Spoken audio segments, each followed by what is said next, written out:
So next பார்த்தீங்க அப்படின்னா தமிழகத்திலிருந்து தேர்வான 6 மாநிலங்களவை உறுப்பினர்கள் பதவியேற்பு. ஸோ இந்த டாபிக் பார்த்தீங்க அப்படின்னா குரூப் 1 மெயின் சிலபஸ் பேப்பர் 3 பாலிட்டியில் வந்து ராஜ்யசபாவில் வந்து கவர் ஆகும்.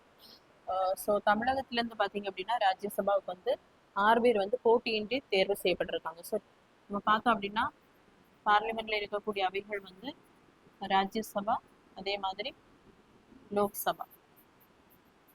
ஸோ லோக்சபாவில் இருக்கக்கூடிய மொத்த உறுப்பினர்கள் வந்து 543. ஸோ ராஜ்யசபாவில் இருக்கக்கூடிய மொத்த உறுப்பினர்கள் 245.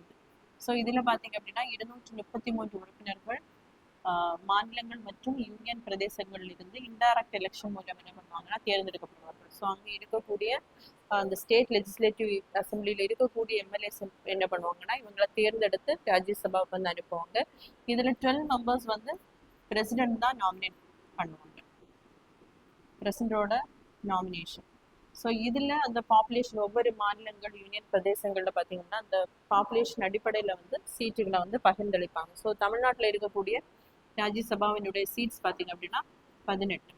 இது 2 வருடத்திற்கு ஒரு முறை என்ன பண்ணுவாங்கன்னா இதிலிருந்து 1/3 மெம்பர்ஸ் வந்து அவங்களுடைய பதவி வந்து அவங்களுடைய பதவி காலம் வந்து முடிவடையும். ஸோ அது பின்னாடி என்ன பண்ணுவாங்கன்னா திரும்பவும் ஸ்டேட் லெஜிஸ்லேட்டிவ் அசம்பிளிஸ்ல இருந்து இப்போ 1/3 சொல்லும்போது 6 மெம்பர்ஸை திரும்ப என்ன பண்ணுவாங்கன்னா எம்எல்ஏக்களை வச்சு ப்ரொபோர்ஷனல் ரெப்ரசன்டேஷன் அடிப்படையில், ஸோ ப்ரொபோர்ஷனல் ரெப்ரசன்டேஷன் அடிப்படையில் தான் தேர்ந்தெடுப்பாங்க.